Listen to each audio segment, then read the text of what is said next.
Ils se sont engagés sur le chemin qui représente un sentier reliant l'âme à l'éternité à travers la naissance du Christ Sauveur. Cette année encore, les chrétiens de l'Église du christianisme céleste sont venus de partout.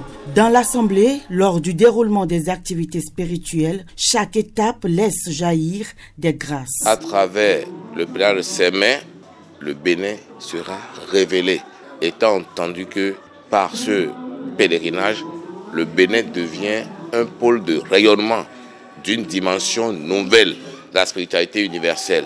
Porté par une aspiration divine, le fondateur de l'Église du christianisme céleste laisse le message de pérennisation du rassemblement des chrétiens célestes à Sémé tous les 24 et 25 décembre. Déjà à la base, nous avons élaboré un document de stratégie de développement de ce pèlerinage-là. Et nous avons fait ça sur plusieurs années.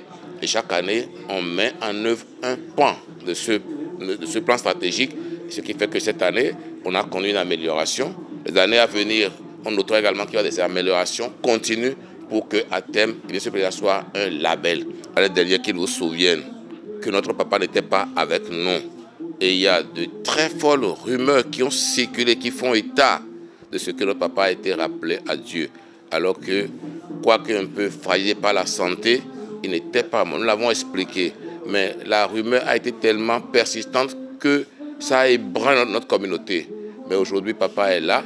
Il est venu, il s'est montré à son peuple. Dans cette ascension, la légère lumière de l'aube enveloppe chaque chrétien ici d'un amour divin.